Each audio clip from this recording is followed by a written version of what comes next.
Hi there. Welcome back to Prices at the Pumps, exclusively on the SaltWire Network. I'm Scott Squires. Pleased, as always, to be joined by Dan McTeague. And Dan, we'll jump right in. Where are you seeing prices headed in this region?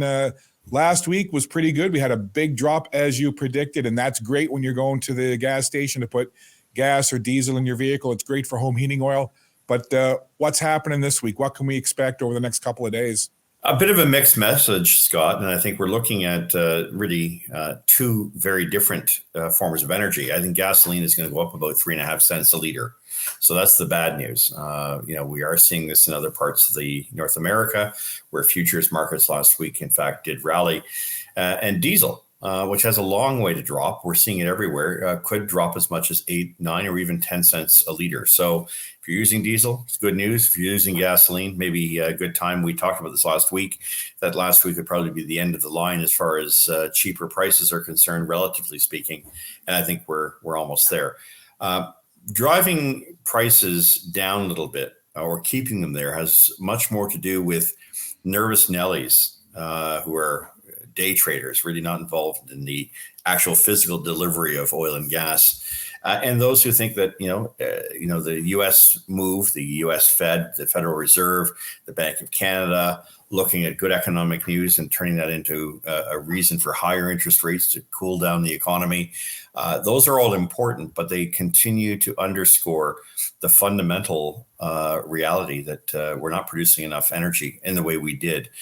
It doesn't help this week, of course, that the Biden administration foolishly misuses the emergency reserve of oil and sold another 26 million barrels, bringing it down to levels we haven't seen since 1982-83. Scott, if there was some kind of geopolitical event, say China invading Taiwan, the United States is down to about 14 days of reserves. It's supposed to require keep 30 days of reserves. This is a very, very dangerous thing to do. And more importantly, economically, you have to buy that oil back by law. They have to actually replenish that. And where are you going to get 300 million barrels or 250 million barrels?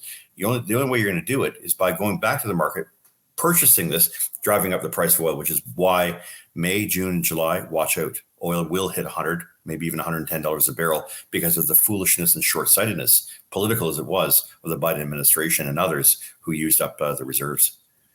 Dan, each day something can come up in the news cycle that just makes you go, gosh, I didn't have that on my bingo card.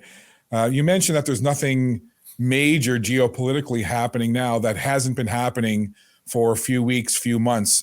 What things are you seeing worldwide and globally in terms of markets and the big players that we might see affect our prices going forward the next week, the next month, the next 6 months? Well, the big news, and there were two of them. Russia saying we're cutting back $500,000 barrels production per day. One would think, well, that's only going to hurt Russia, but this is in response to the sanctions by Europe to try to get other alternatives on the market. The fact is there is no other alternative. So this is likely to lead to much higher prices. Russia is basically throttling back.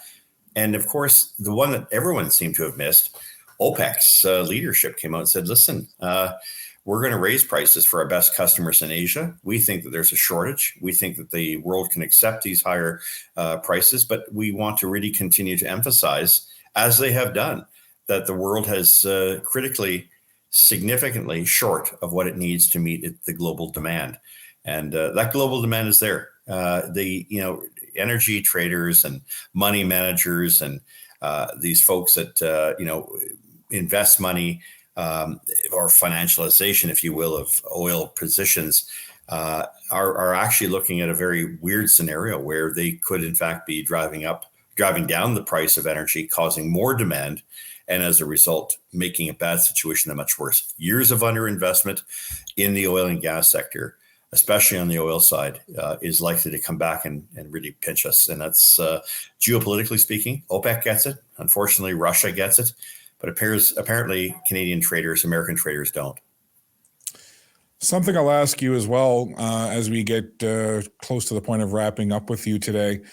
When you think of oil, I think most people that aren't experts in the industry just picture that big barrel of that black crude that gets turned into a bunch of different things, whether it's jet fuel, home heating oil, gas for your car, diesel for your vehicle, whatever. But you hear a lot of talk about natural gas, and I'm not sure that the average individual understands the difference between, well, isn't oil and natural gas all lumped into the same thing? What would you like listeners and viewers to know about natural gas and what that means to an economy? Natural gas is a good news story from a consumer point of view. It's down 4 times what it was this time last year, and at its heights back in June. Much of that is due to the fact that the world is producing a lot more of it. Not Canada, of course, because we don't have the mechanism to get it to markets, but certainly the United States, Australia, Oman, Qatar, all these countries are rising to the challenge and saying, if Russian oil is going to be sanctioned, we're not going to get natural gas into Europe. Then we're going to gladly be the ones to provide liquid natural gas and natural gas. So the world has an abundance of this. By the way, Canada has the 6th largest provable reserves of natural gas. Not that that means much, because apparently, according to our prime minister, there is no business case for it. I think the world is demonstrating that is not the case. But natural gas is going to be the fuel of the future, like it or not.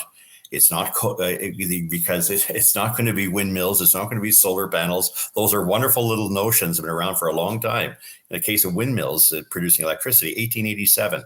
So it is going to be natural gas. It is the transition fuel that people keep talking about as we head towards that so-called net zero future, which I think is frankly a delusion. But beyond that, I mean, natural gas continues to show its promise for generations to come. And it takes away the need for countries that are actually choosing Indonesia, China, India, South Korea, the list goes on, that are now looking in Pakistan, now saying they're going to go back to coal. As opposed to going back to coal, natural gas is the solution.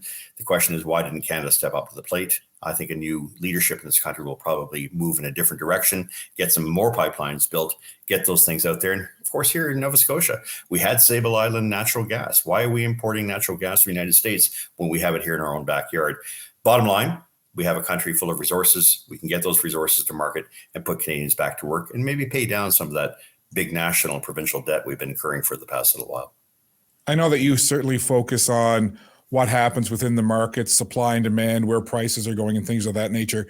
But just to expand on the natural gas for just a minute, again, you know, I'll use myself as an example. When I think of oil, I think of the old images that you see in old movies and TV shows. You put a big drill up, you know, and it pumps up and down, and you extract the oil from the ground, you get a big gusher, and there's liquid gold, right? The old Beverly Hillbillies. But with natural gas, what's the process? Like, if I had somebody say to me, yeah, we're getting some natural gas from Sable Island, yep. Is it just under the surface? How do you get at it, if you're able to explain it?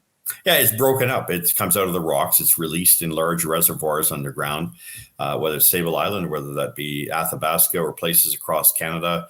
Many of the regions have their own form of natural gas. In the United States, for instance, they frack. So they break open, they create the fissures in the rocks to release the gas. And of course, it's then processed and then put in caverns or inventories when it's used for high demand season. Or in this case, transferred by pipeline through other places, destinations, until it makes its way to ports, where, of course, it's then liquefied, compressed, and sent to all myriad places around the world which could use it.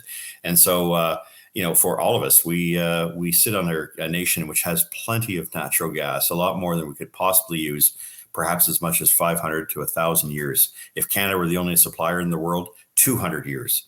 So the benefits, the potential is certainly there. And probably the last time I checked, we're one of the most responsible nations when it comes to these things, because we try to limit the amount of methane often involved, not just oil extraction, because some natural gas comes from oil plays or oil wells, but a lot of it is in fact standalone shale formed natural gas. The world has plenty of it. Canada has even more. And the great potential for a much cleaner future lies in our ability to extract it and get it to market, notwithstanding the Prime Minister's stupidity over saying there's no business case. Dan, we appreciate your insights and expertise with us here each week on Prices at the Pumps in the SaltWire Network. But when folks aren't watching or listening to you with us, where can they find you to get more information and maybe even ask you some questions? Sure, Scott. They can always reach me at affordableenergy.ca. That's where we put a lot of our policy work out from time to time, blogs. And of course, gas price predictions occur at gaswizard.ca. Two methods in which you can contact me or use those, either one of those platforms to avail yourself of data and information. But of course, when it comes to revealing gas prices in the future for Atlantic Canada, for the regulated prices, come right here to the SaltWire Network. Dan, thanks as always for your time. Enjoy the rest of your day. Have a great weekend, and we'll do this again next week. Sound good? Indeed. Thanks very much, Scott. Thank you, Dan. Take care. Be well.